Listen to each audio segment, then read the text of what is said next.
All right, good morning. Is everything working? That sounds like it.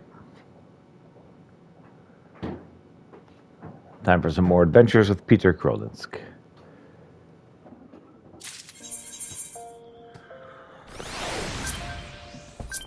Okay. So I just upgraded, so I will need to go buy a Moogle and pick that up sometime. Researching ancient feud between Oda and Silda, are you? Most impressive. Young people these days show little interest in learning from the past. Anyway, I'm pleased to say I have more than a passing familiarity with ancient history. To understand the history of the sibling nations, one must go back further still, to the birth of the mother nation, Baladia. The Fifth Astral Era was an age of untold wonders, when the arcane arts burgeoned and the great civilizations that commanded such powers flourished. The Age of Enlightenment would not last, however. Power bred avarice, and the avarice bred resentment. It culminated in the War of the Magi, which brought the great floods of the Sixth Umbral Calamity, which in turn swallowed once proud nations and left the battered wasteland in its wake. Mages were reviled and persecuted for having caused this catastrophe, with many forced to leave their homelands or face death. It was a small band of those survivors that found their way to Thanalan, where they would found the nation of Baladia, with some 8 centuries agone. Ah, imagine. A government of mages, by mages, and for mages. What wonders might have been wrought had Baladia civilization survived to this very day. Alas, it was not to be.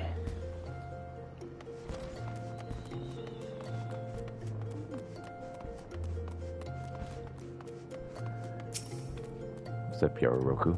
Yaroroku, yes. Greetings, traveler. You would learn of the war between Ul'dah and fallen Sultanate of Silda? It would be my pleasure to enlighten you. The two city-states coexisted for several generations until the bad blood between them boiled over, culminating into outright war. As you might deduce from the present state of affairs, Ul'dah emerged victorious, leaving its one proud sibling nation in smoldering ruins. As the histories tell it, the battles fought between the sister nations were the stuff of nightmares. In a desperate attempt to overcome the Ul'dah superior numbers, Silda alchemists devised a most horrific stratagem. Employing a frightful formula known as the Traitor's Spoon, they brought their fallen warriors back as undead soldiers. Some theories have it that they even employed the potion on those of the living who were too weak or wounded to fight. Sends shivers up the spine just thinking about it, no? It's truly a crowning glory of our fair nation that our forebears were able to emerge victorious against these horrors. Quite.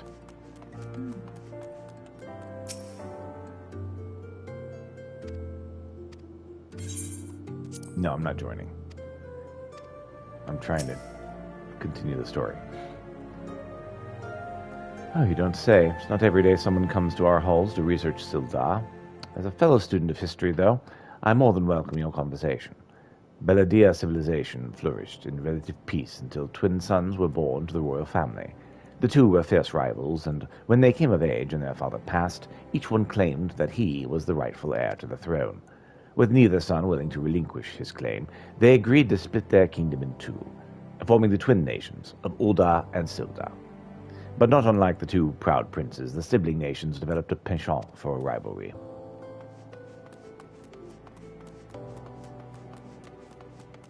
Do you not mean penchant? No, I know what I said.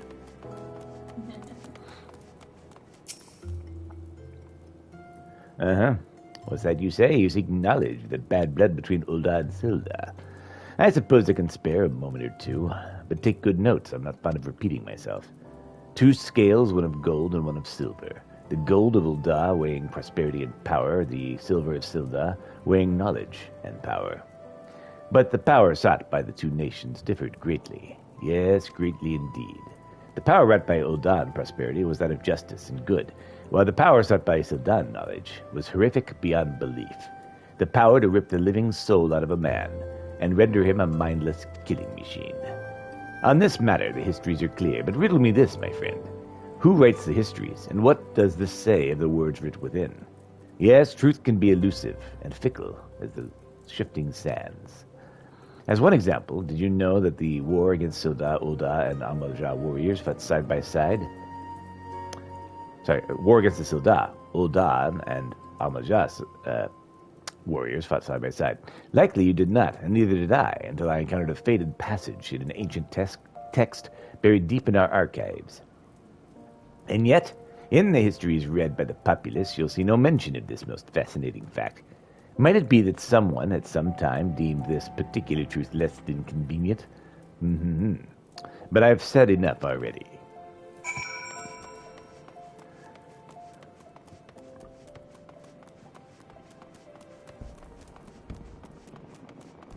Hey, talk to your people.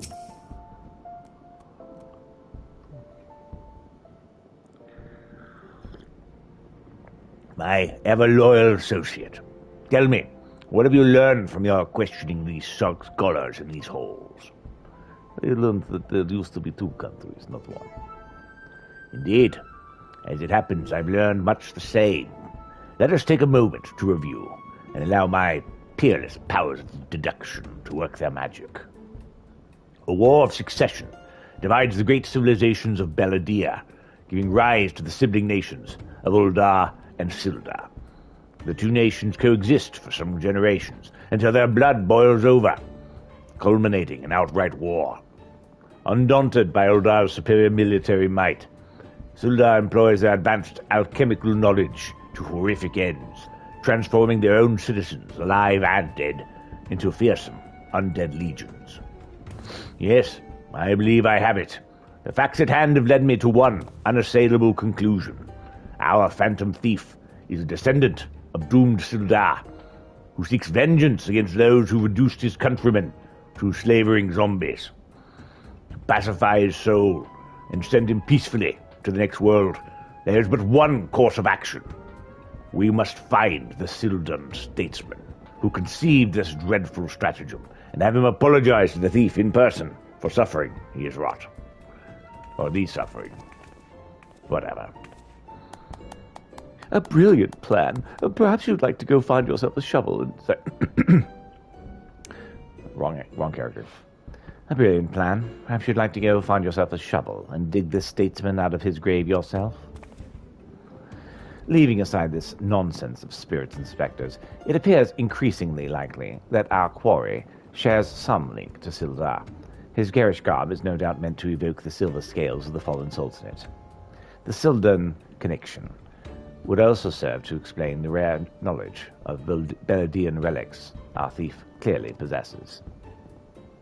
And what of the murder victims? What common thread amongst them could have incurred the ire of our adversary? Few people in town spoke of a man sighted calling upon the victims in the past few days. Those who saw him said he had a most frightened air about him. Wait, it's coming to me. Of course. My keen investigator's senses ring out with a voice loud and clear. This man Miss Ellie speaks of just might know something. You really should stop thinking so hard. You'll like to strain the brain muscle. Miss Ellie, who is this man, and where might we find him? My sources identified the man as Gogoriya, a traveling merchant known to frequent Horizon. Should we pay him a visit? Duh.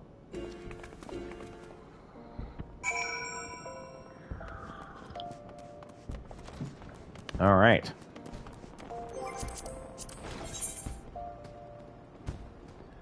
Wow, we can just do whatever, huh?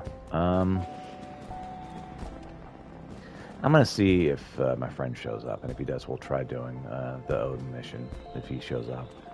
Let's see. If he's up to it, of course. Manuscript revealed the brass blades have reported suspicious activity at Lost Hope.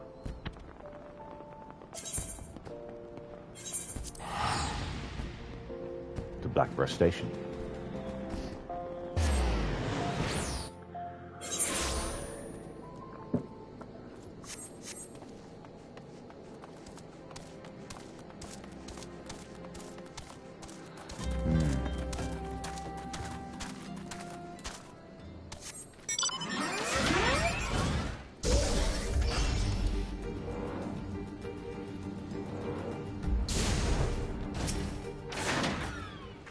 Amoburga.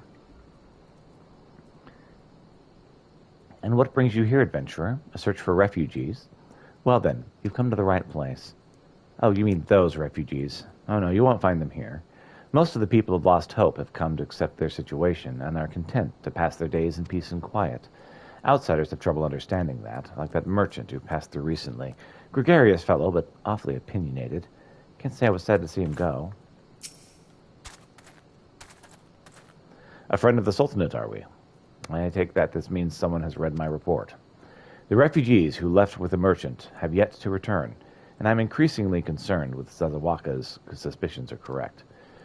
You haven't the foggiest idea what I'm talking about, do you? Never mind. Speak with Zazawaka. He will explain everything.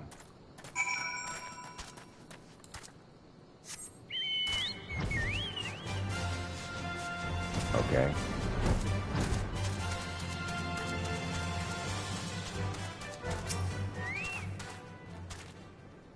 Don't hurt me. I'm not one of them. Wait, I know your face. Are you not the man with the Church of Saint Adama Landama? 1,000 pardons, my friend. I mistook you for one of those thugs who've been tormenting us. If Leofric bid you speak with me, then I take it you've agreed to help. 12 be praised for that, because we haven't a moment to waste. Everyone knows the flames are on the march. The others have fallen under that fanatic's spell, but not I. Promises of revolution and retribution, of holding the ruling class to account and taking that which is owed. Ha! A childish fantasy. I did everything I could to dissuade the others from leaving, and few could heed my words. Now that one of our idealists has returned, however, the madness of the merchant's plan is plain for all to see. Look beyond the yonder tent, and you'll understand why. Even now he babbles incoherently, still traumatized is he by the bloodshed he witnessed. Try as I might, I can make little sense of his words beyond the fact that he was not alone in surviving. Yet I'd have no doubt that this merchant will lead the remainder to their doom. I beg of you, find him before he does. Terrified refugee. What are you doing? Don't draw. Don't draw. Why didn't you run away from me? We could have escaped together. Then you'd be here with me, be here to soothe me. Why'd you have to stay and leave me alone?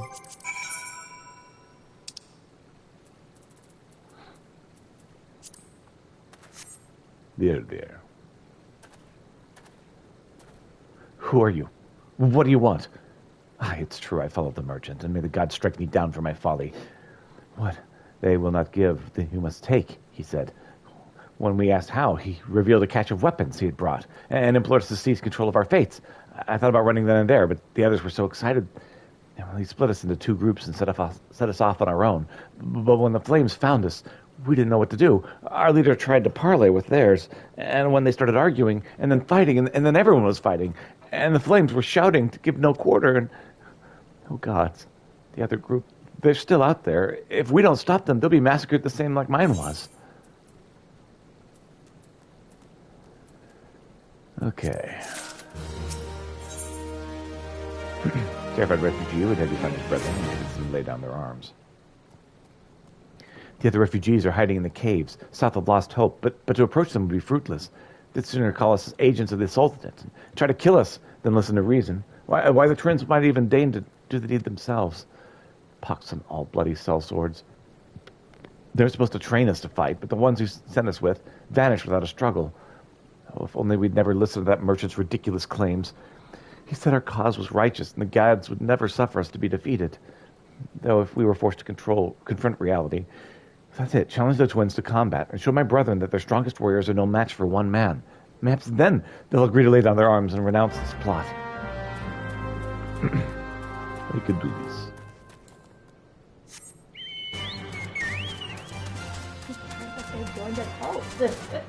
Indeed.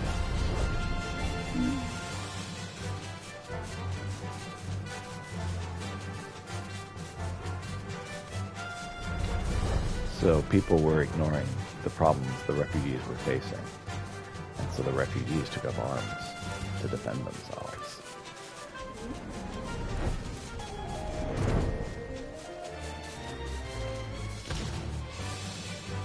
And then that self-defense turned into revolution. Heaven hells, they found us. Everyone, grab your gear and make for the rendezvous point. What's your game, is it? Sorry to disappoint you, lad, but we're more than willing to kill you ourselves.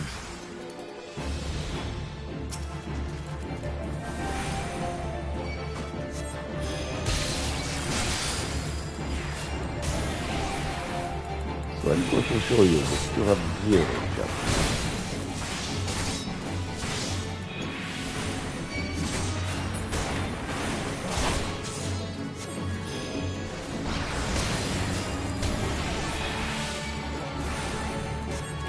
Never should have come here.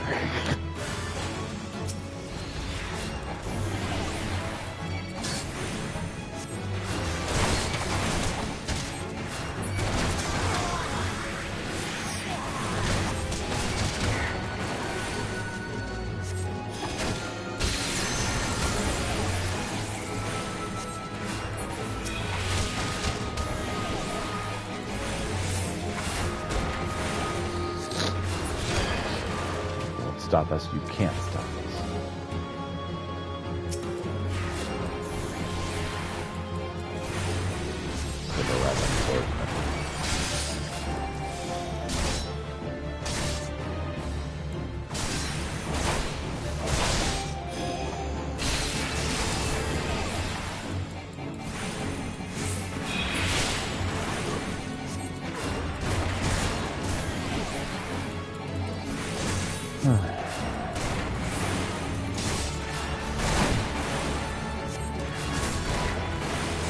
No.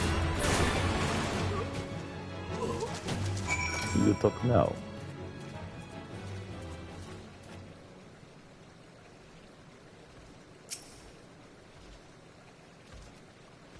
You beat him like it was nothing. God Almighty, what are we going to do now? We could always give up. That would be the best thing.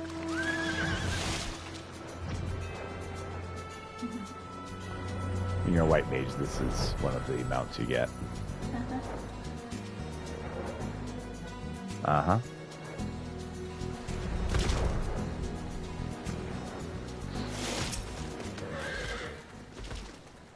You've returned.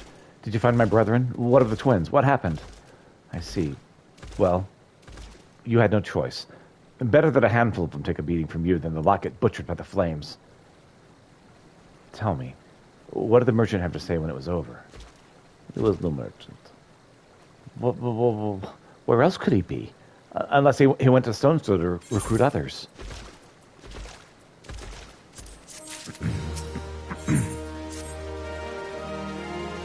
The merchant wished to approach the refugees at Stone's Throw, but was waiting until the flames withdrew their forces from the vicinity. Now that they have, there's nothing to stop them from continuing his work. How many more must perish in pursuit of this futile cause? How much more suffering must we endure before it ends? Find him. Convince him to cease his mad quest. It'll surely lead us to ruin. He will do this.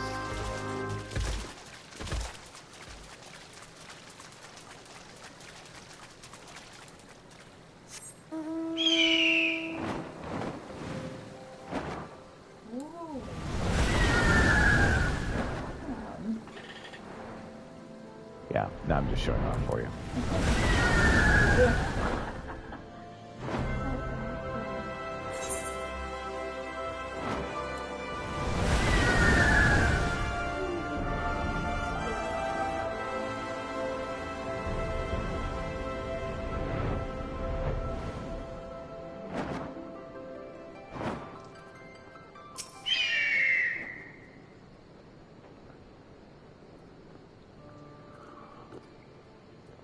This looks good. Have you seen my parents? I have not. I am here to save people. They told me to stay here with the others, and then they said they'd be back soon, but it's been days. They left us. They left with a man from Ul'dah. The man said they were going to change everything and make it clear we could live inside the walls with everyone else. And I liked it when he said that. I didn't like it when he talked about making the rich people pay.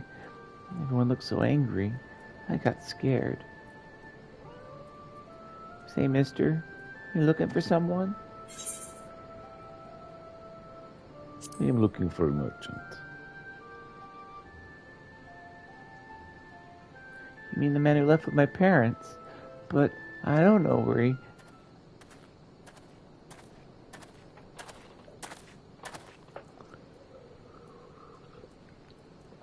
Wait, look, over there. That's him. Well, now, which of these gullible fools will be my next victim? Hello there. You, Huh?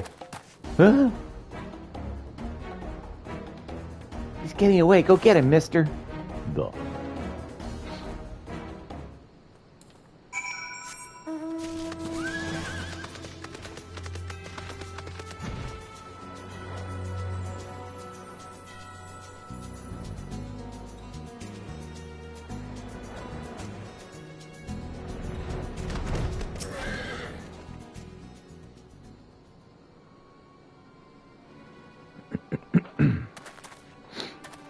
Oh, you again? Why are you pursuing me? I'm looking for the people you've recruited. Sedition? Treason? Revolution? That's preposterous.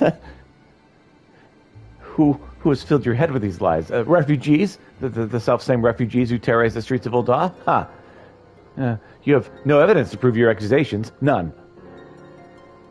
I have all of this evidence. No, I will not accompany you to the Hall of Flames. You have no right to detain me. For the sake of argument, let's say I did the things you claim. Surely you don't think I give a Kakurin's ass about politics. It was business, only business.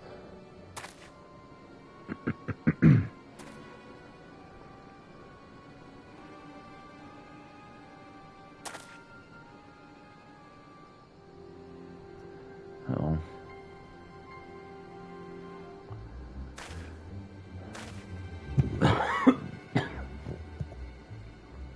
We both know I was not the one you want.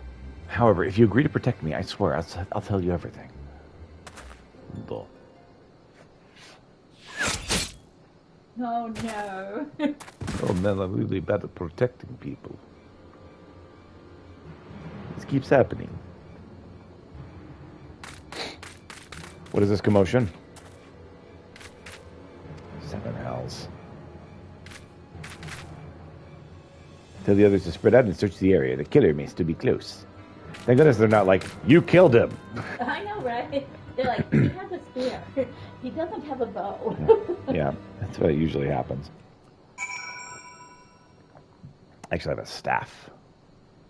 A white mage staff. Yeah. Hold, adventurer. I would know more about your relationship with this victim, as well as the events leading up to his death.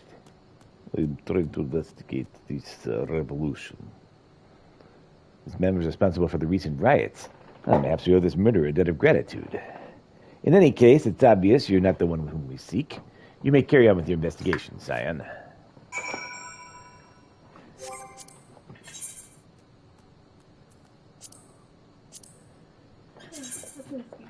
Yeah, go ahead. I'm going to move over here. Take 2 trips to do it.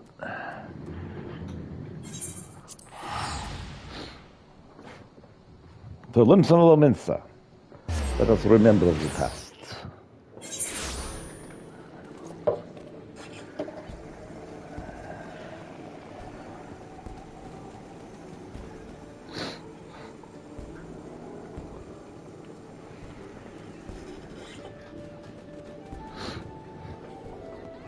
All right.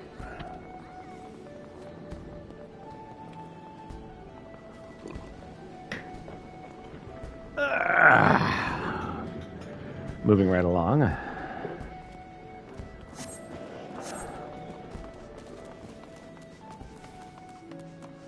You must speak to Deputy Post Mogul. Get more instructions. Of siblings inside Whiskers. Now, here's the kind of enthusiasm I like to see. My hard-working assistant back to hone his skills. And he's a beloved superior's burden in the process, Kupo. It just so happens I've just the assignment for you. Do you see this most extravagant envelope in my paw? It contains a missive addressed to none other than one Master Jedelaine, a realm-renowned esthetician. Oh, what I would not give to have my whiskers... Let's try that in English. What I would not give to have my whiskers trimmed by those magic scissors, to feel the caress of the fine-toothed comb across my fur. Ahem, this is neither hither nor thither, Kupo. Where are we? Oh, yes. I need not to tell you that the man is very devoted to his art. Doubtless, he would not even think of accepting such personal correspondence without, while otherwise occupied with his work. Fortunately, I'm told he's been sighted out of town of late, enjoying a hard-earned vacation, seeking inspiration for his newest hairstyles. I cannot say, only that if there's an opportunity to deliver this letter, it's now. Godspeed, my loyal friend Kupo. And I got an assignment for you, Kupo. Fan letters addressed to none other than Ul'dah's preeminent gladiators, the Prince of the Bloodsands, the one and only Franz the Fair. After all that you've done on my behalf, I think it's only fair to reward you just so. So charismatic he is, even a Moogle unacquainted with the games cannot help but swoon when delivering a daily dispatch letter, Kupo. Franz is training for the upcoming match. You can probably find him at the Gladiators Guild in Ul'dah, Kupo. These goods.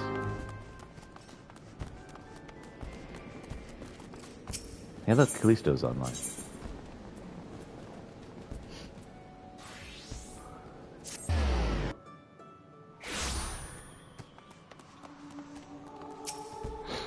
What's up, Nanaji? Ah, there it is. Maelstrom Command. Shall we then?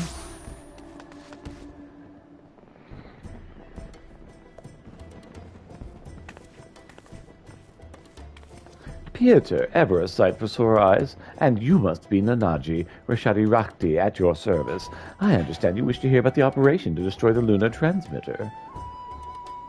Indeed. I'm penning a biography of the Archon Louisoix, you see, for which I'm interviewing people who had dealings with him. I truly appreciate the time. You're very welcome. I'm glad to assist, even if it wasn't a request from Lieutenant Fu.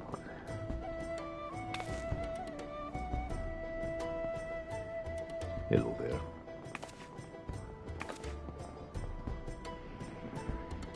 Now then, to continue where you left off, it was shortly after the Eorzean Alliance was formed. Our scouts returned with word from the 7th Legion had activated their lunar transmitter in their fortress of Mordona.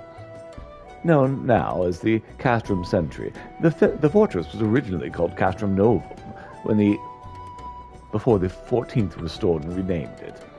It was in order to break through its defenses and destroy the transmitter that our three nations joined hands and were determined to succeed.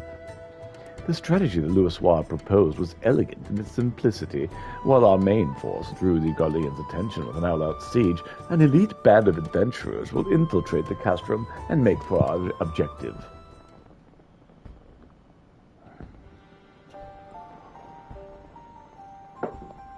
We had entrusted adventurers with ridding us of the primals, and now we entrusted them with the very fate of Eorzea. I still remember the operation as if it were yesterday. Though we met with fierce resistance, we fought that more fiercely still. No matter the cost, we had to ensure that the adventurers had a chance to strike at the transmitter.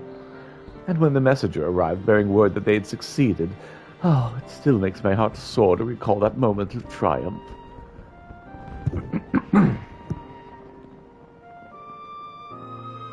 That day we learned that by standing together, the people of Eorzea could oppose even the might of the Empire.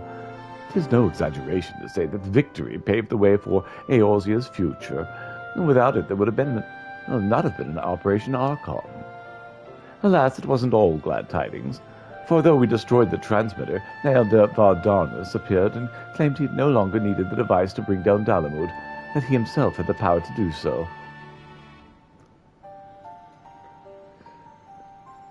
So long as Vardarnus lived, the threat of destruction remained, and so, branding him an enemy of all life to Eorzea, the nations of the Alliance undertook a desperate manhunt. At length, they located him, Corythes, and sent their greatest warriors to hunt him down. Leading that formidable band was an adventurer whom they called the Warrior of Light. And though no records remain of the fierce encounter, one thing is certain. At battle's conclusion, Nell von Darnus was brought low.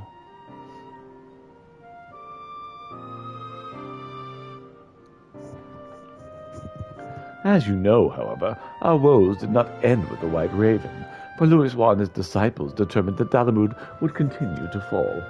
In a last-ditch bid to prevent the realm's annihilation, the Circle of Knowing issued a request to the Eorzean Alliance to secure the Cotonou Flats, where the Red Moon was expected to crash. 'Twas no simple task, for the entirety of the 7th Legion had amassed at Cotonou, but it was necessary in order to perform the ritual to stop Dalamud, a ritual which involved the power of the 12. So it was that the Battle of Cotonou was joined, and I dare say you know how the tale continues. To everyone's shock, the elder primal Bahamut emerged from Dalamud and proceeded to unleash his fury upon the realm. Yes, aye, and though all bore witness as Louis initiated the ritual, none remember what came to pass afterward, neither what happened to Bahamut, or why the realm was reborn. The haze reflects the memories of the calamity, but people remember events prior to that moment, yes? If so, do you know if anyone was near Louis during the battle? Someone who may have spoken with him? If someone was near him, I'm afraid I do not know. He was atop a rise for the ritual, while I was a good distance away from the front lines. My apologies. I was on the front lines, not away from them. That's silly. No, please do not apologize. You've shared a wealth of information, and I couldn't ask for more. Well, if you're all satisfied, then so am I. With that, I shall return to my duties. I look forward to reading your biography when it's finished.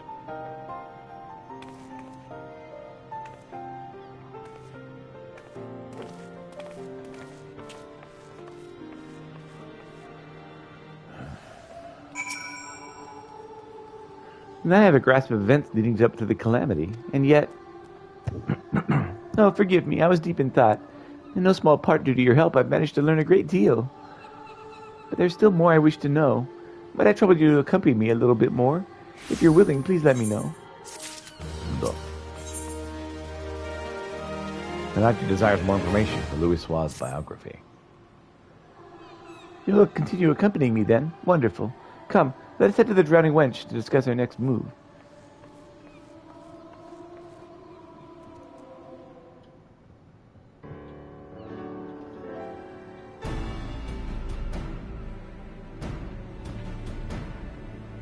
Our research proceeds apace thus far. We've even learned some things not found in literature. But tell me, based on what you've heard from our interviews, what is your opinion of Louis Sua? He is exceptional leader, of course. Bless you. I agree, he possessed great leadership. If not, he couldn't have established a framework to realize his plans, no matter how brilliant they had been. What struck me is how grateful the interviewers were to Louis Sua for bringing their nations together in cooperation. Nothing short of necessary. It was nothing short of necessary for our survival. Yet in knowing this, I can't help but wonder. In his capacity as a tactician, it seems to me he had done more than enough by devising a plan and facilitating its execution. He went far beyond that, risking life and limb on the front lines for a land not his own. Perhaps he needed to be there for the ritual. Perhaps he felt a sense of duty. Even so, as noble as it is to desire to help others, what good is it if you end up sacrificing yourself? What was it that compelled Louis Sua to go to Cotonou, and what went through his mind as the battle unfolded? In order to do his biography justice, I need to know these things. If Louis Sua had people near him at the time, perhaps he shared words with them in his final moments. Words that could provide some insights. But where to begin searching for such individuals, assuming they exist?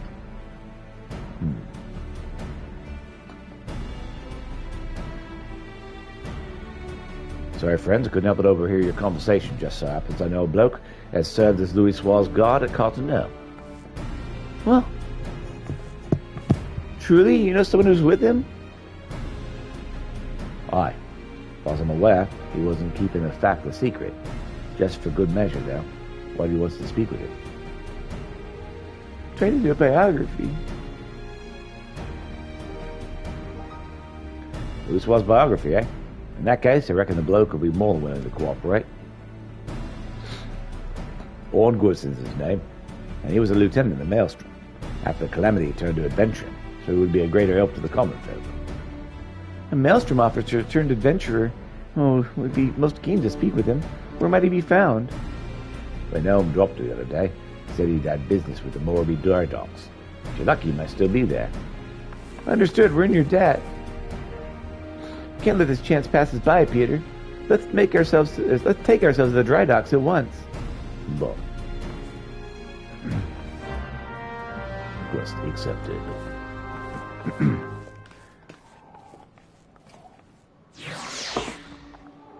All right.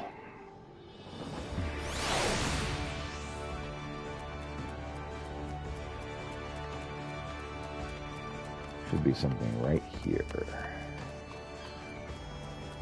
Barring that, it's probably right under there. Oh man, you're gonna go all the way over here to go turn around, aren't you?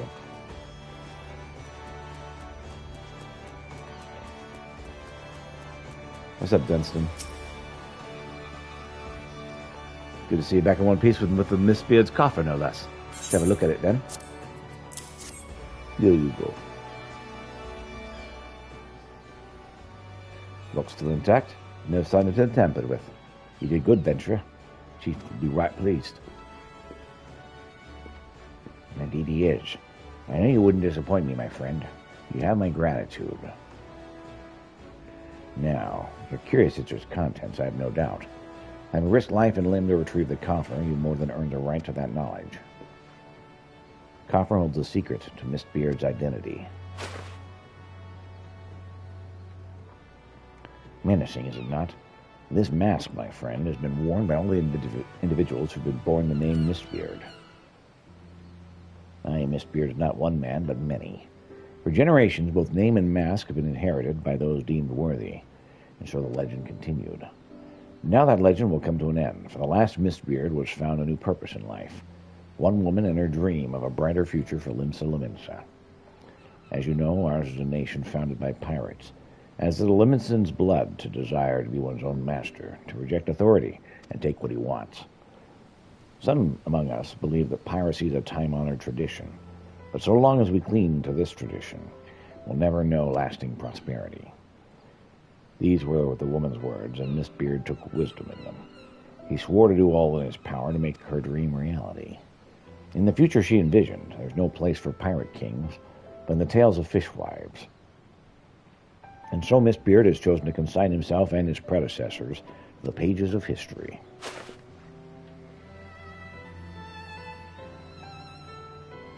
This mask symbolizes an obsolete weight of life. It is not without power. Should it fall into the wrong hands, another Mistbeard will rise. Hot-blooded Lominsans will gather to his red banner, and piracy will continue. The mask will never see the light of day again. On this day, the pirate king Mistbeard draws his last breath. Denston, I trust you know what to do. Aye, aye, Chief. Give it a bit of time. The rumors of treasure will fade just like the mist clearing.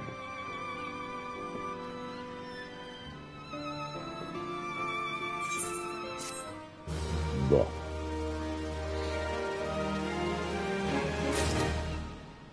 Okay. Well, these little side quests are getting taken care of.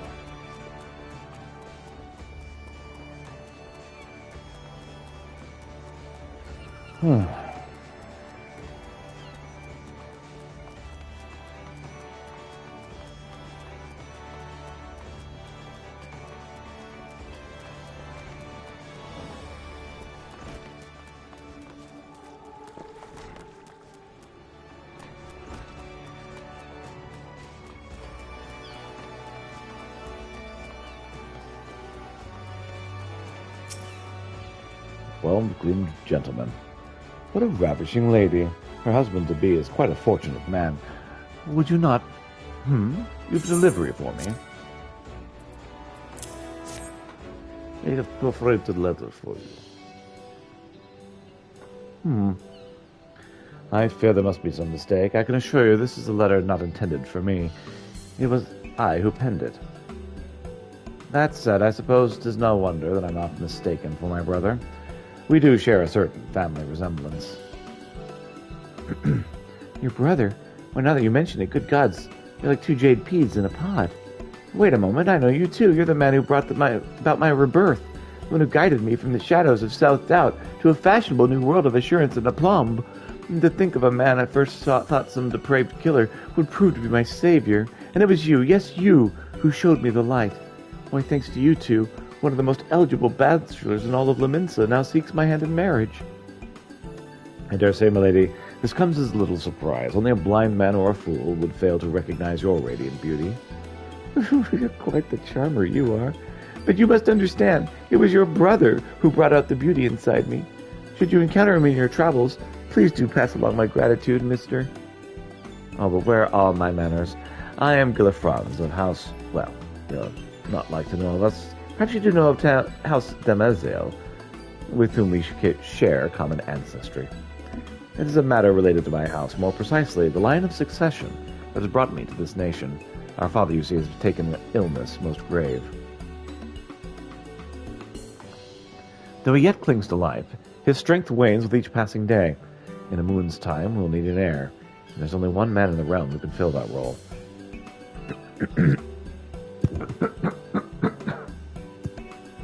For the past 5 years, I said nothing as my elder brother idled away his days crafting coiffures. But I can remain silent no longer. A duty far greater than the trimming of locks calls Jadalin back to Ishgard, and I shall not leave this realm until he stands at my side. Master Jadalin of noble birth, he always did have the most dignified air about him. If you're looking for your brother, he mentioned something about heading off to procure a new comb. One of the finest of tools for my wedding day, he said. A comb. The Carpenters Guild is located in the nation of Gridania, is it not? I suspect that's where we will find my brother. We must be away at once. I trust you'll see this missive delivered safely to my brother's hands. I have a pressing matter to attend to, and will join you in Gridania as soon as I'm able. Safe travels to you, and good day, my lady.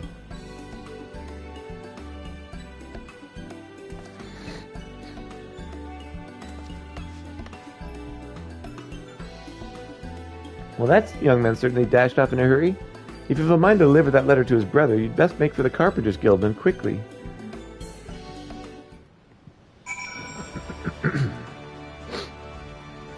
Okay. Let's see here.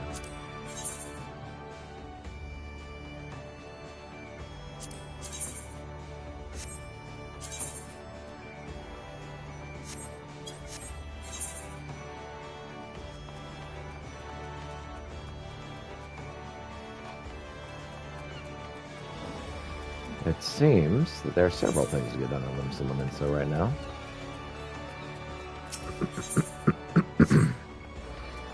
That's not yet available.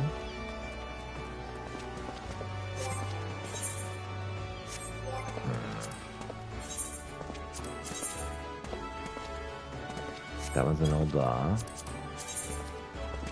That one's in Black Shroud. That one's in Lower Lanuska. Hello there. How are you? Welcome, Mega Wolf. First stream. Playing a little Final Fantasy XIV. Good times. Oh, Final Fantasy XIV is the best. I love it. It's highly addictive. But no, really is the best. it's a lot of fun. So we're having a blast.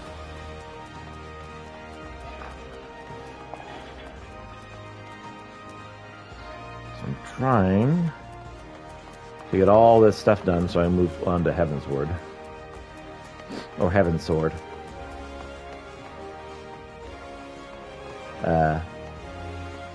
We finished the main plot days ago.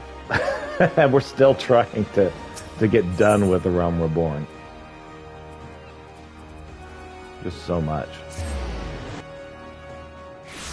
And it's still very engaging. Mm-hmm. Game's a lot of fun.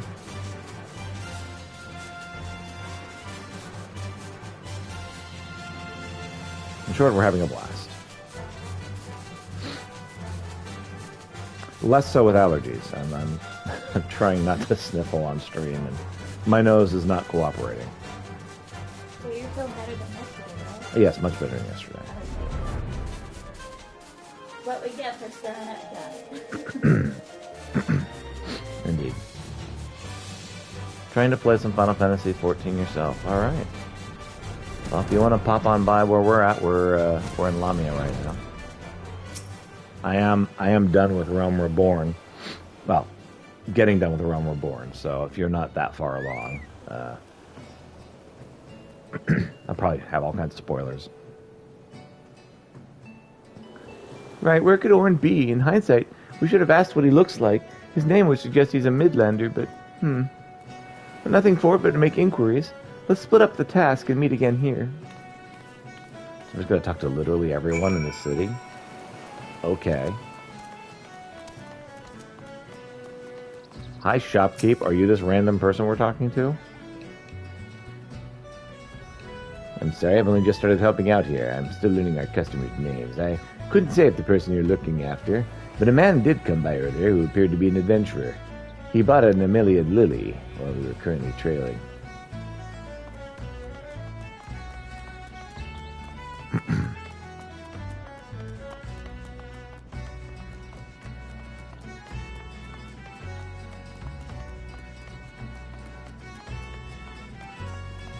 I'm sure I bet it's over there.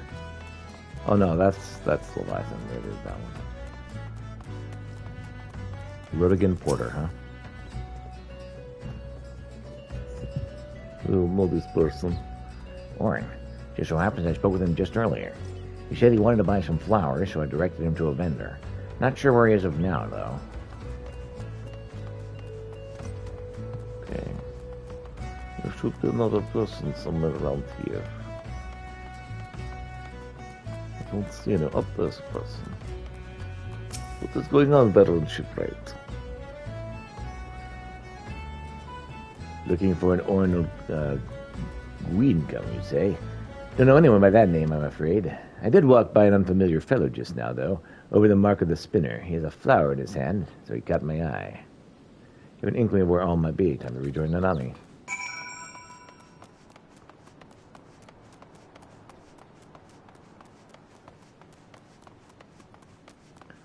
Let us talk, Nanami. Is this the person you looked for? There you are, Peter. Were you able to learn anything? I found out this person is somewhere in the city. So a man who could be an Orn bought a Naminian lily, and he went to the mark of the spinner. If we hurry there, we might be able to find him. Let's go. Thank you for your help. There's no problem.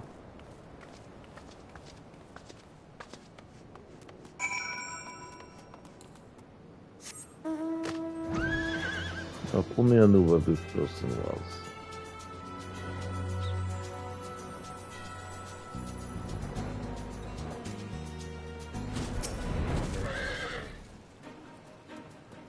Time to survey.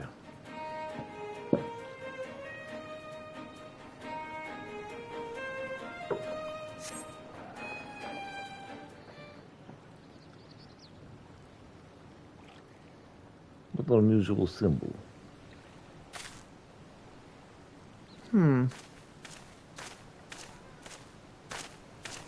Kitty does like talking, don't you, Kitty?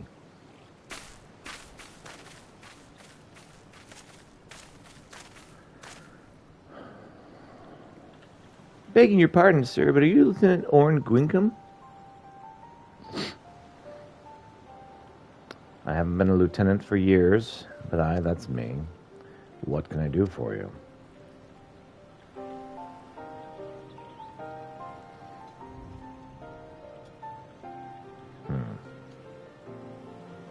I realize this is sudden, but we need to know more about this for the biography I'm doing.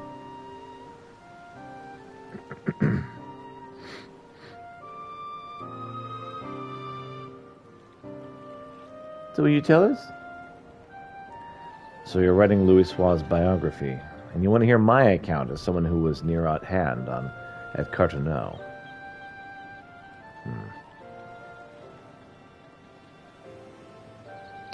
There must be a reason for you that you're here too. The warrior of light who led us to victory in Operation Archon. Very well, I will tell you my tale. Now, where to begin?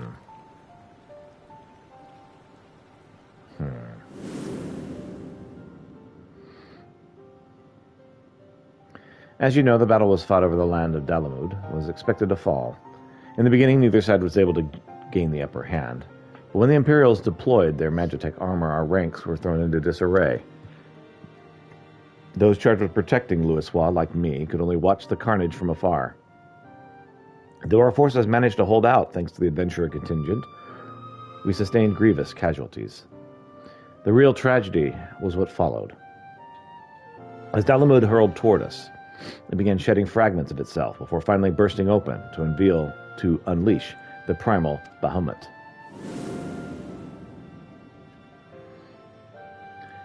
As all below looked on in shock, the battle completely forgotten, Bahamut took wing and spewed fire all over the land. Men and Magitech armor alike were set ablaze and sent flying like so many insects. I only realized that I stopped breathing when a commanding voice broke my trance. "You've done enough," Louisoix told us. "Now fly. Fly and save yourselves." But like my fellow guards, I wanted to remain. I couldn't charge into battle beside my comrades. At the very least, I would do my duty here and protect Louisoix to the last. But upon seeing us standing there, not making a move, Louisoix smiled and spoke thus. "If you would give your lives to protect something, then protect my hopes. Every soul who lives to determine their own fate is a source of hope, bright and brilliant. So live, I bid you, and be among those who bear the light for others to follow." These words awakened in us to a greater purpose. So there was hope in my living, that I would live as Louisoix bid. No matter what, I would survive, and so, together with my fellows, I began making my retreat. Alas, we hadn't gotten far when an explosion erupted and sent us sprawling. I struggled to my feet just in time to see the enormous, menacing silhouette of Bahamut looming over Louisoix. In the next instant, he was enveloped in light, and that was the last I remember of him.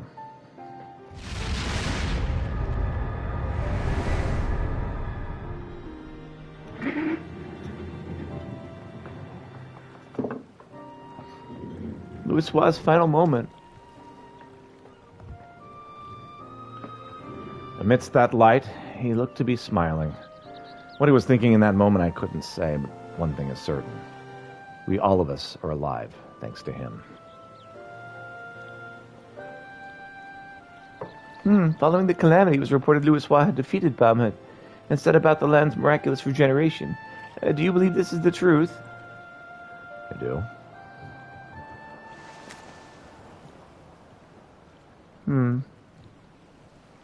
Every soul who lives to determine their own fate is a source of hope.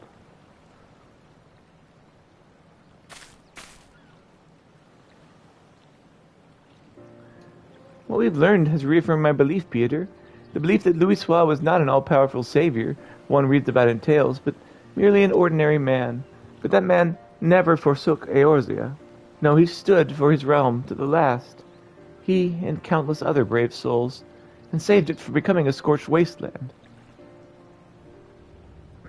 Against unimaginable adversary and adversity, he fought, and at the cost of his own life, paved the way for a brighter future for us all. The least I can do is return to tell his story, spread his message that where there is life, there is hope. Though.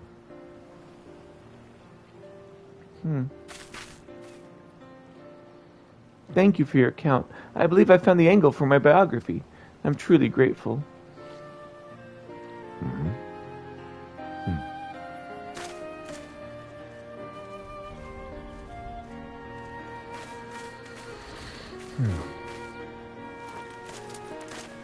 Trying to farm some tombstones so I can get some new gear. No worries.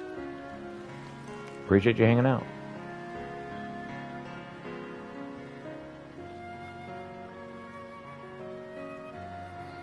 Would you care to offer a prayer as well? The prayer that the light of hope which Louisoix preserved shall ever burn bright. Go.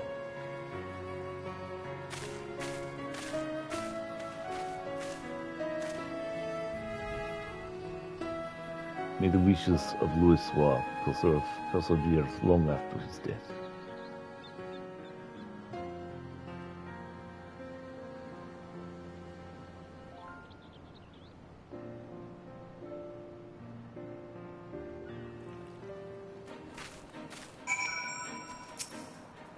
Is that who I'm talking to? And then Anandji. Allow me to thank you again for recounting your experiences to us. Nay, 'tis I who owes thanks to you for giving me the chance to share Louis Soir's words. All these years I've avoided speaking of the moment of his passing out of respect, but it would not do to take this tale to my grave. Through the biography, it's my hope that his spirit will live on in all of us.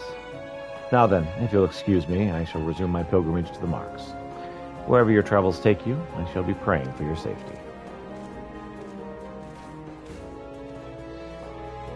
The Millie Lilies is a symbol of safe passage. As Louis was stood there and caught to know, I wonder if he likewise prayed for someone's safety. At any rate, these interviews have yielded everything I'd hoped for and more. Come, let us return to Ul'dah. I have your reward for you at Ul'dah at the Hall of Flames.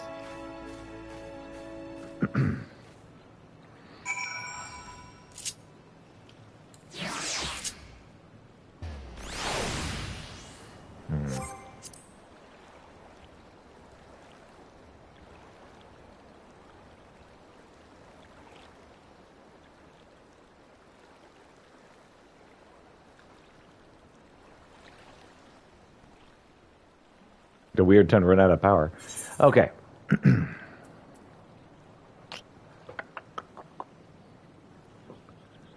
So. To Ul'dah, let's go.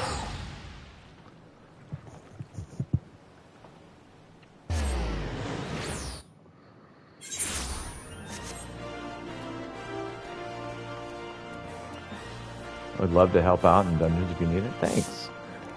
Really, the only dungeon that I'm needing at the moment is Odin. And I've been told that Odin is like one I'm going to lose. Like, I have no chance with my current gear. But that might be something I look forward to doing at some point. Let me try to get some of these side missions done first, and I'll start a, let's see, what is it called? Party Finder? There you are. Ended up troubling you longer than I had intended, but it's a truly fruitful series of interviews. How fortunate that we can hear from those who lived that fateful time. While I still have many questions, the biography is beginning to take shape in my mind. I also feel as though I've attained a measure of closure. Louis Soir fought simply as one of us, and he made the ultimate sacrifice, that hope might endure. Thus, I've come to realize and appreciate thanks to everyone's heart-filled testimonies. And now, last but not least, I'd like to ask you for your thoughts on something. According to Orn, Louis Soir smiled in his final moment. As it was enveloped in light, what do you imagine he held in his mind? I think it was the image of mankind thriving in the future. I see. I appreciate your words. As I pen the biography, I'll be certain to remember your words as well. Well, sad though it is my time for us to part ways. I'll set to work on a draft, and I won't rest until the biography goes to print. Thank you for all of your help, my friend. I couldn't have come this far without you. Quest complete. And was that a card? What was... End of an Era Framer's Kit. Tools for enhancing a portrait. These are like embellishments fit for an interior of Louis Soir's legacy.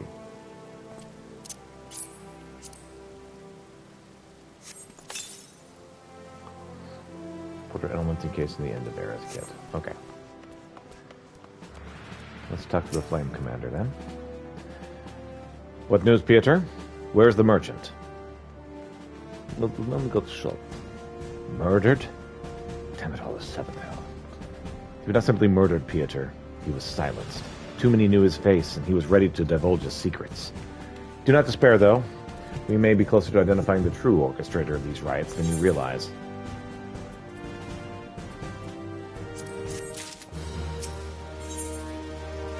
Swift has a message for you from General Raban.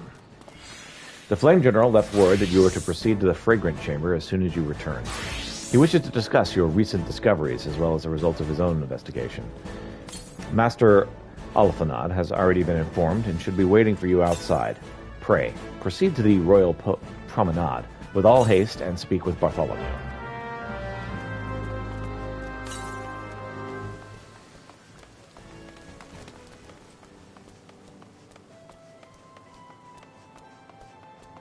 Okay, so if I haven't got to a really good stopping point until at 8 o'clock, at that point I will just start a party finder and see what we can get going. All right. Oh, yeah, I'm heading in the right direction.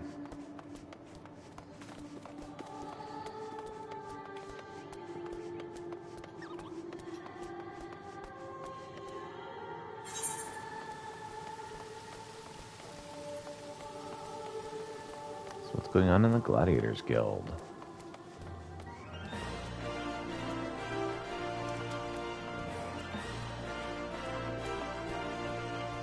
Stack of letters, huh? We can do that.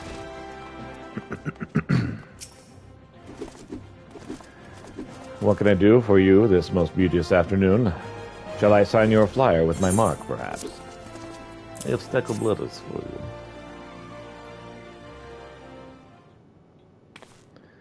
Cease that transaction this instant, my provisional postman. I will not permit you to endanger the well-being of my prize gladiator. Ever the Lanista Babagoda. Likely, lately, he's been more than an overly concerned father, though. With ample cause. Every day brings us more disconcerting missives from disgruntled fans and dishonored opponents, with ever more elaborate threats. I fear that jealousy and envy from my enemies will them words leap from the parchment and do Franz harm? From the seven hells of that horrid stench. The foul fruit of poisonous intent, a morbal seedling concealed within the letters. Pray, hold your breath whilst I dispose of the creature. Get out of here. Go on, get. The wages of fame and fortune, mayhap. Franz cannot help but attract the adoration of misguided souls who covet him body and soul. Melodrama does not become you, my dear. The doe-eyed maiden's affections are no match for my opponent's blade, and both have yet to leave a mark. Ain't the women folk we need to fear, my pretty boy, but their husbands and the sellswords, what they hire to get ye in your sleep. Hells, for long enough, Gil, I'd take the job myself.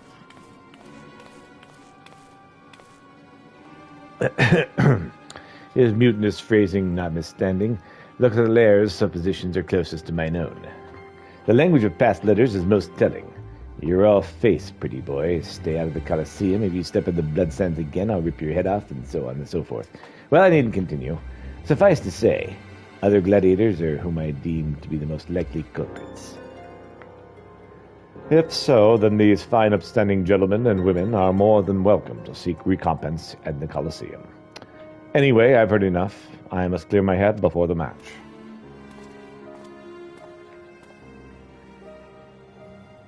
Let's see. Pretty boy's got the right idea, though. Think they have a drink before they go to work. Wrong voice, but whatever. Trying to figure out who was speaking. Come now, you'll have to admit that was awfully suspicious. Are you sure Lang isn't behind the threats? He's obviously jealous of Franz's popularity. I will not attempt to speak to his feelings. That said, Locus Lair and his brethren committed many terrible crimes in the Black Shroud. He may have since paid his dues, but how far can we trust a man such as he? After running afoul of the brass blade some time ago, Locus Lair was declared a Noxious. I was fortunate enough to witness an early performance, during which his glorious potential became apparent to me. Hence, I saw him properly armed and given over to my care, where he flourished, like all of my charges, and earned enough to purchase his freedom. In any case, I firmly believe these letters are the work of others. Moreover, I'm certain that these cretins, or whatever, will make further attempts to harass friends, or worse. which is why I would engage your services, good postman, to ensure his safety. I should not be surprised if our enemies attempt to masquerade as devoted fans in order to gain access to Franz. Therefore, I would have you investigate our fans surreptitiously to see if they are behaving suspiciously. Post these placards on the walls of the Colosseum and distribute these flyers to fans on the steps of Nald. If you notice aught out of the ordinary, pray inform me and we shall discuss our next move. Duh. I am a very good errand boy. I should do this as the town is falling apart. It is only my duty.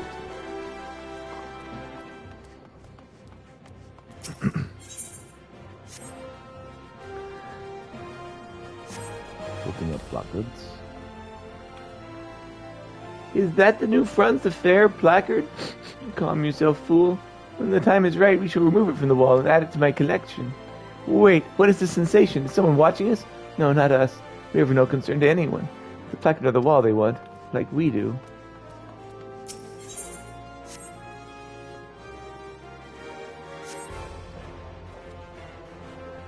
Look at that, boys.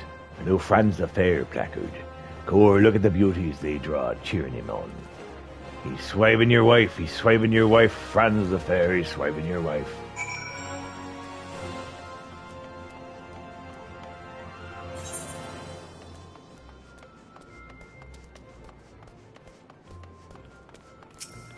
Hello there, Franz fanatic. What to get for the man who has everything? Oh, is it Franz the Fair flyer in your hand? I must have it. Here, you can have one. Look at the way the artist captured his trademark grin. How he glares at his opponents with disdain. Oh, I cannot wait to see this vision become reality in the arena, wielding his... Oh, that should be splendid. I shall send him the finest sword money can buy. Here you go, Janet. More than a few gladiators take after Franz the Fair. Like this fellow here, of course, there's no substitute for the real thing. Here, have Colosseum flyer. Oh my, I had no idea Franz was fighting so soon. I was so taken with his imitation that I'd nearly missed the genuine article. Oh, what to wear? I must prepare the perfect ensemble to catch his eye and seduce him from... Oh, did you feel that? I had the strangest sensation someone was staring daggers at us. I don't see anyone. Perhaps you'll imagine the entire thing.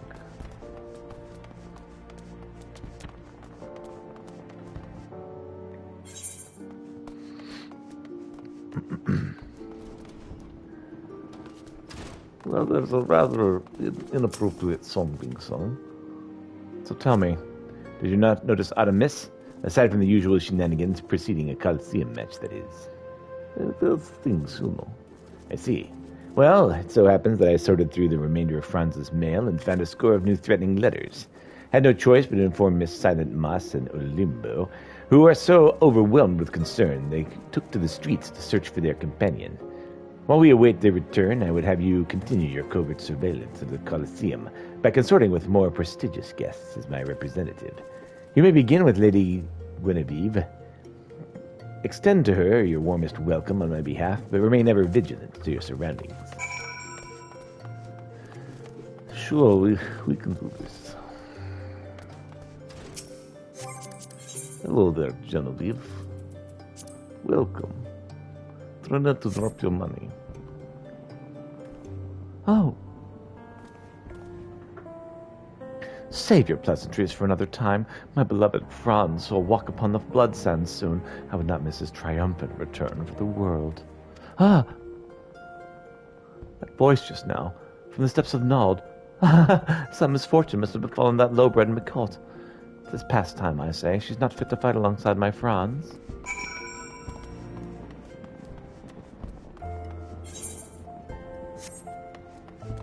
Okay, let's go see.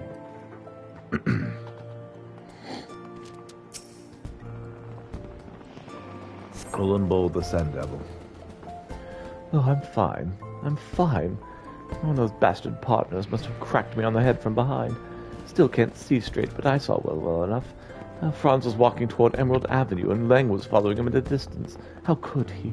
After everything Franz and Bulldogger did for him. Even Momeko can't fight his way out of a sentence. If it wasn't for Franz, Lang would have died of noxious. And that's what'll happen if he's fool enough to kill Franz, but you won't tell him, will you?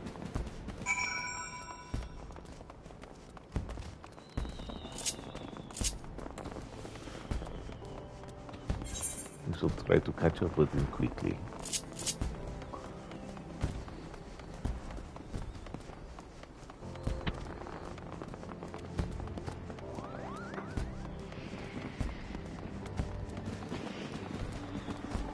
Silent Moss the Solemn.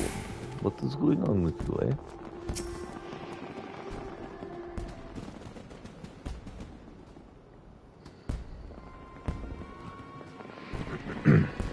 What in the seven hells are you blabbering about? Kill Franz? Did the girl take a tumble and bash her noggin? You're wrong, Postman. Rosalia has tracking the gladiators hunting Franz. It would seem he's taken watch of one of the boys since the moment he left the guild. Pretty boy's got talent, but he's raw. Knows how to deal with enemies he can see, but take an inkling of how to help those he can't. But make a habit of following him from time to time. Of course, he's a slippery one, and often gets away. Credit this particular failure goes to Franz, though. No, not Franz, though.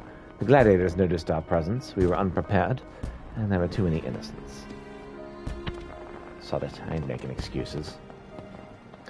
All's well, I do keep him safe, I own that much. Gill, ale, women. Taint not compared to my freedom. A man that helps you win is a man who owes you life. Oi, postman, another one still standing? Help that old whoreson keep his honor, and go after the pretty boy. And him and the others went out the gale of Nald. Boom. They wore masks and fought with the fury of Colosseum gladiators. They'll need time to recover. More than me body and me pride's in a bad way.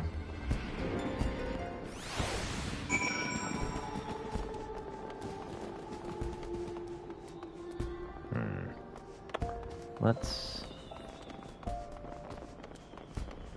take this crystal. Talk to what's his name. Then we can go search after who's it.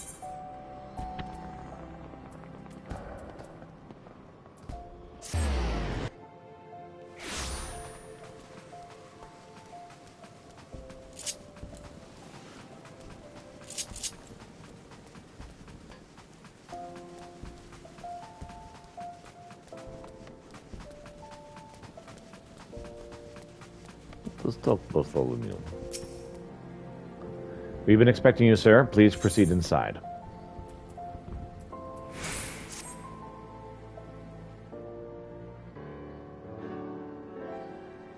Commander Swift has kept us apprised of your recent activities.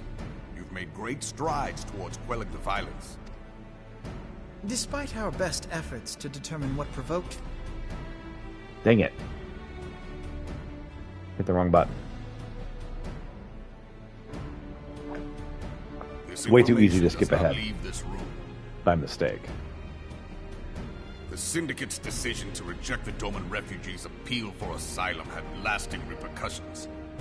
A number of those displaced by the calamity claimed it was proof of a policy of discrimination. Together with a group of Alamegan refugees, they organized a series of demonstrations to protest against the Sultanate. Demonstrations which became heated, but did not descend into violence. Until a certain incident served as a call to arms. A unit of brass blades sent to supervise a demonstration loosed arrows upon unarmed protesters. It was this atrocity which prompted the refugees to take up arms. I need not tell you what followed. We assumed at first that the attack was born of a miscommunication. When emotions run high, they happen. But suspicions were raised regarding the unit's commanding officer, whom I ordered interrogated. Sure enough, our fears were soon confirmed. The dog confessed that a merchant had offered him coin to give the order. A merchant in the employ of Teleji Adeleji. Teleji Adeleji. But he spoke in favor of the Doman's cause, and has ever seemed sympathetic towards the refugees' plight. Why would he do such a thing? Know you of the Cartano Reclamation Bill? It is a proposal to annex the Cartano Flats so that refugees may establish permanent settlements. When last I looked, that was disputed territory. Aye. Some might even call it a battlefield.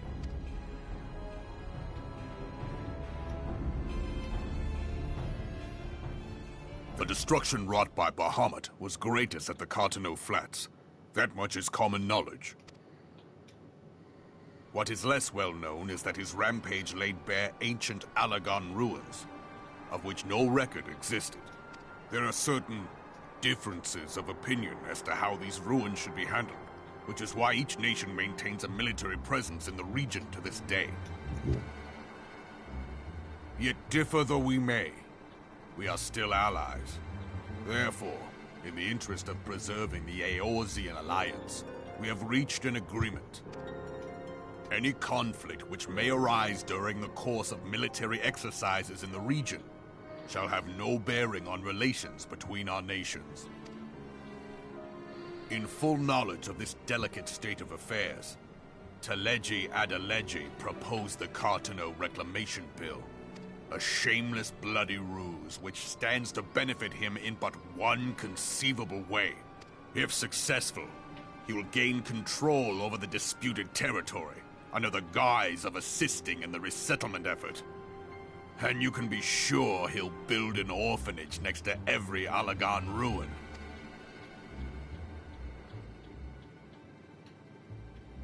The man would threaten the unity of the Eorzean alliance and risk countless lives for personal gain. He walks a path all his own, independent of any faction and beholden to none of his fellows on the Syndicate. By inciting the less fortunate to violence, he hopes to convince others that the Cartano Reclamation Bill is the only viable solution. His sympathy for the plight of the Domans was not but posturing to gain credibility with the refugees. Of that there can be no doubt.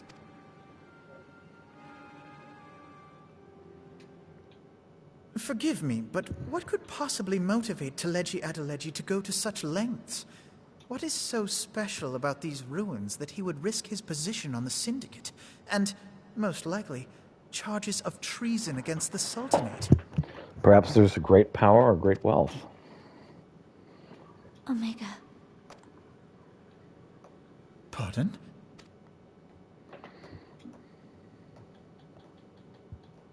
An Alagon monstrosity, not unlike the Ultima weapon. Mayhap larger, we know not. It has yet to be fully excavated. Alagon inscriptions indicate that it was created to fell Bahamut himself.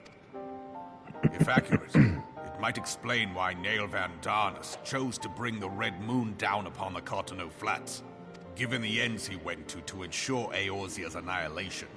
Destroying the one weapon which could stay the Elder Primal may well have seemed like good sense. When first I bore witness to the power of the Ultima weapon, I doubted the evidence of my senses. And now you tell me there is another such weapon, one which could contend with Bahamut. Bahamut! Aye, we were skeptical ourselves. Truth be told, until the Ultima weapon's existence came to light, we thought the inscription had been mistranslated. At present, Omega is more akin to a fossil than a tool of war, having long since ceased to function. As such, its true potential cannot accurately be gauged. However, if someone were to restore it, as the Garleans did the Ultima weapon, I have little doubt that he would wield untold power. Power enough to subjugate Uldar like as not, and the rest of Eorzea besides, which is doubtless why Teleji Adeleji yearns to have it.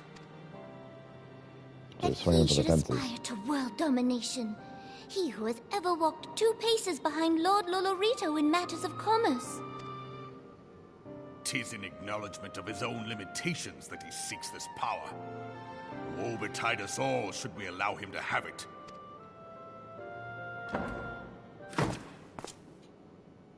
Pray waste no time chasing rats. Only a fool would believe that secrets can be kept in Uldar. It would seem the implications of the Sultanate's refugee problem are rather more far-reaching than we assumed. Though.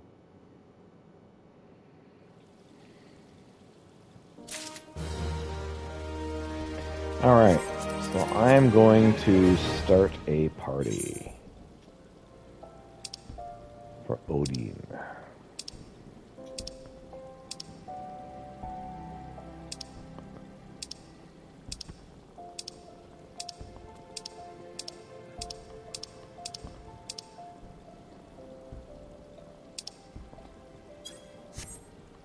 Let me find where that is.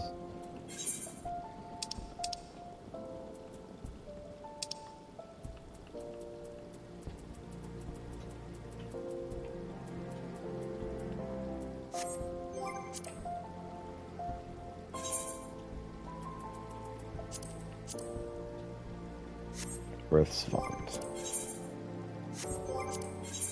Okay, let's try it. There we go.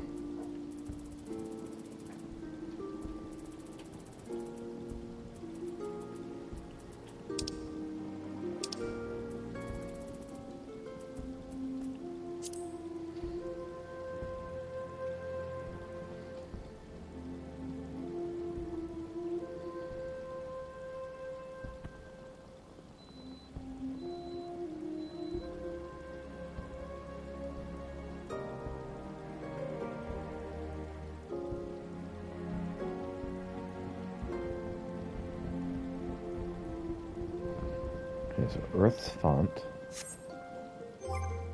And where is Earth's Font?